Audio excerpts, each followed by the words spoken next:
What's up everyone? So in this video I wanted to show you how to generate leads using Facebook ads in a really cool way.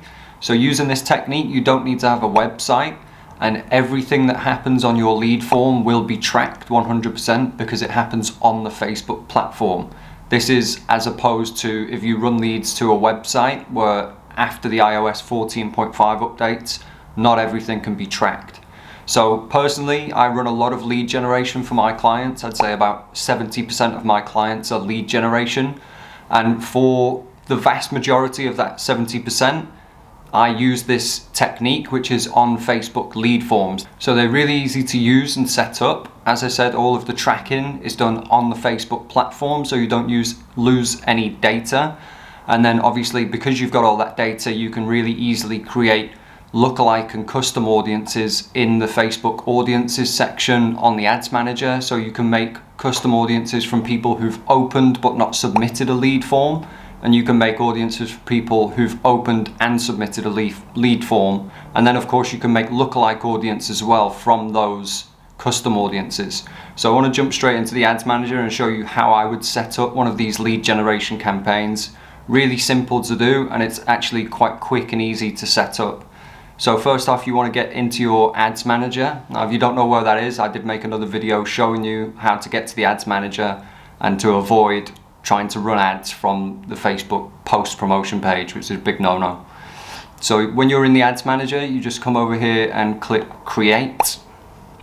And then right here, you want to click on where it says leads. So the alternative to this is to use a sales campaign optimized for conversions, and then you would run traffic to your lead page on your website and then obviously run lead generation from there. Now one of the drawbacks to that is that your website will 100% load slower than Facebook's instant lead forms, and like I said, after the iOS 14.5 updates you're not going to get as much tracking information as you will if you keep your customers on the Facebook platform. So in the campaign objective, you want to click on leads and then just click continue to create this campaign. Now the campaign's created, so you want to give your campaign a name. How you name it is completely up to you, but for me, I always structure my campaigns with just prospecting and retargeting to start. So in your campaign objectives, I would usually just run this as campaign budget optimized, or as they've recently changed it to advantage campaign budget. Same thing, and you can literally start running a campaign on this for as little as £10 a day. Usually the lead cost is a lot lower than if you're taking people to an external website, and that's all I would do at the campaign objective level. Just make sure that it says leads here and you've got your budget set to campaign budget optimized. Then you want to jump into the ad set level. So this is obviously where you're going to be targeting your audience. So for me, when I'm targeting prospecting audiences, unless you already have some good lookalike audiences that you can create from leads that you've already generated, I would use those first. If not, I'm going to assume that you're going from scratch. So in this case, I would use interests and I would just stack those interests. Now there's a lot of debate about should you stack interests or should you make individual ad sets for those interests. Whatever works, but for me I always try broader audiences first, so I'd stack the interests. If that's not showing any results, I might try separating those interests out. So first I'm just going to name this interests stacked, so I know when I'm looking at it later on what ad set this is. And then under your conversion location, under instant forms, so these will be forms that you generate on the Facebook platform itself, that your potential leads can open on Facebook. Once that's set, you want to come down and select your page. So for me, it will just stay on this, my own agency page. Obviously for you, make sure that you select the correct page for your business. And then this is an important part. You need to actually go in and accept Facebook's terms for lead forms. It just talks about what you can and can't ask on lead forms. There are some limitations there if it's financial related stuff.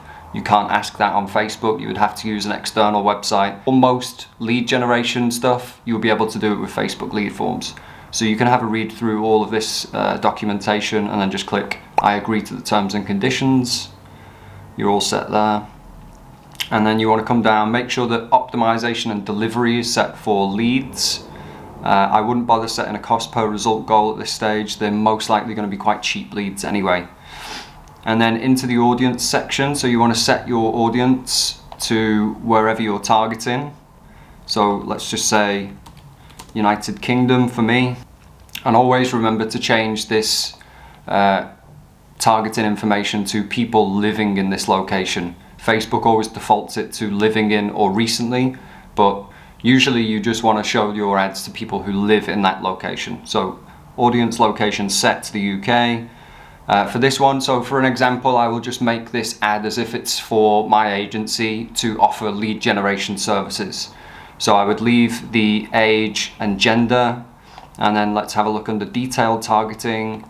So for me, I would always turn off the detailed targeting section. I just don't really find that it improves your ad performance at all. It just gives Facebook more people that they can show your ad to, but it might not necessarily be people that you want to show your ad to. So to keep everything tight and trackable on my end, I always turn that off. And then in your detailed targeting, again, I said I would stack interests for this one because I want a nice broad audience. So if I'm looking to target business owners to offer them lead generation services, I would probably look at things like Facebook page admins. So Facebook page admins, and then what I usually do is just use this suggestions here. So Facebook will get an idea of your targeting from the first one that you put in. So you can see here business page admins, I'll throw that in there as well. Small business owners, sounds good. And here you just want to keep an eye on your audience. So for me, between 5 and 15 million is optimal when you want to go for broad audiences at the start. So I might want to add another few into here. Business owner, sounds good. And there's nothing really else there that I see that's particularly standing out to me. Maybe owner and founder, just to get us over the line of 10 million. Not quite, but pretty much. So that would be fair enough for me for the detailed targeting. I'm not going to overthink this. I'm just targeting people who own businesses, people who are likely to own businesses and may want to run lead generation. You can be more literal with it and just type in lead generation and see if that brings anything up. So lead generation as an interest, maybe you would add that in there as well. So that just about gets us over the 10 million line for the audience size. That's perfect for me. As I say, keep detailed targeting expansion turned off. And then down here on the placements section, I rarely use it. Actually, I never use automatic placements, which has been renamed to advantage placements. I always use manual because there's some placement settings that I think really waste your budget, and it just gives Facebook the opportunity to show and show and show and show your ad. Obviously they charge you based on impressions, so when they show your ad, they charge you. So I want to make sure that I know exactly where they're showing the ad, and things like this, it doesn't come up for lead generation forms on Facebook, but Facebook right column, they just leave your ad there the whole time and it's always counted as impressions, and it tends to use up a lot of budget unnecessarily. I don't think I've ever seen a conversion come from Facebook right column. So for me on placements, Facebook and Instagram feed is good. Marketplace I wouldn't use. Video feeds I would use if I'm planning on using a video ad, so I'll leave that in for now. Instagram Explore is fine. Stories and Reels I wouldn't use for Facebook lead forms. I find most of them come from news feed, so Facebook news feed and Instagram news feed. In-stream, rarely use. Search, very rarely use. And in article, Facebook are actually stopping this placement soon anyway, so I wouldn't bother using that. And certainly not apps and sites. So that's a look at how I would lay out my placements. This is what I would use for most, although the difference being if it's sales and stuff like that, I'd probably be using stories and reels as well. But you need to make specific creatives for those. So that's it for the ad set level, the targeting. Really simple, don't overthink targeting, just go broad at the start. Get your ads out there, see what kind of CPM you're getting, what kind of cost per result, and then start to narrow it down based on the results that you're getting and the learnings that are happening with Facebook's algorithm. So then we jump into the ads level by clicking over here where it says new leads ad, and I would just call this based on what it is, so it will be an image ad, and I would just say ad 1. So for me with the layout of this, I would usually test an image, a video and a carousel ad. obviously focusing on what your product or service is, what you're trying to generate leads for. But I'm not going to focus too much on the ad creative side of stuff for this video. I just want to show you the structure and this actual tool on Facebook. A couple of quick points at the top here of the ad creation section. This multi-advertiser ads, which is another new feature that Facebook's recently launched, basically means they're going to show your ad next to other competitors' ads. So for me, I always turn this off. It's a terrible idea. You don't want to directly place your ads next to competitors' ads. I don't see the reasoning for it unless you know for a fact that you undercut your competitors on price or something like that. But for me, it's not beneficial for you as an advertiser. So let me get down to the actual ad creative. So again, I said I'm not going to go too much into detail on ad creative. So this would be my image ad. Just as an example, I'll throw in this random image here that's just lead generation with a laptop. I obviously wouldn't use this if I was actually running a lead generation campaign for my agency. I would use, slightly better ads than this, but just for demonstration purposes. So you drop in your image and then primary text. Again, this is all ads-based stuff, and I'll make some other videos about how to make the best creatives that are going to convert well for you. But this is more about the lead form side of things, so I'll just put some text in here. So there you go, some absolutely terrible ad copy, but just to build out the ad so you can see what it would look like. And then lead generation services and call to action. I would just go with learn more for that. So now this is the important part that I wanted to show you. This is where you're going to create your lead form for your potential leads to fill out. So under here you need to click create form. You can give your form a name, so this would be client's lead form, let's say, and I would put the date in, which is the 31st of January 2023. So Facebook gives you quite a few options with this lead form of how you can actually lay it out, what kind of information you can put in. There are some limitations, like I said, about what information you can't put in. Financial information, asking too specific questions you can't do. But let's just have a look at what we can do with this. So I would always leave it on more volume to start with. You can play with higher intent and custom later on when you start to get an idea of what results you're going to get and how much they're going to cost. But for the initial launch, I would just use more volume. Then you want to jump down to this intro section and put something in for the headline text. So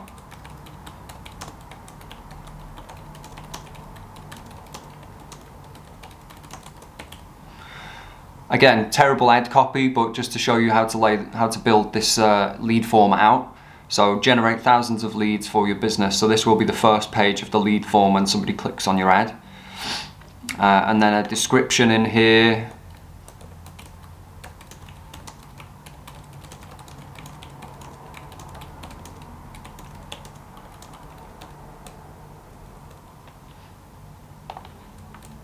So again, just very basic description. Leave your details and we'll get back to you. And then you want to go down to the questions section. So this is where you can actually add in and build out your lead form. So what kind of information do you want from your potential leads? It's all in this section. So just to give you an idea of what stuff's in here, you can add multiple choice, you can add short answer, conditional, and appointment requests. So generally, I would say leave this section for now. Custom questions. If you do have custom questions that you need to ask your potential leads, like you need to qualify them on, how much budget they're spending, would be one for me. If I'm offering lead generation services and somebody only has £500 a month to spend on advertising, that probably I wouldn't work with them. It would be not very cost effective for them. So I might add in here as a multiple choice question, what is your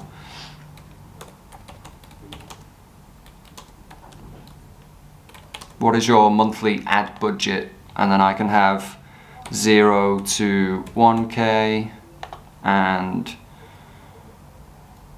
1 to 5K, something like that. So then you can see that this would show up here and they'll just select what the monthly budget might be, but I'm going to leave that out for now. So this is the main part of your lead form, the information that you want to collect. Usually people just want an email address, a name and a contact number, with the understanding that your lead fills this in and they know that you're going to contact them either via email or by phone to actually have a discussion and make some sort of sales call with them. So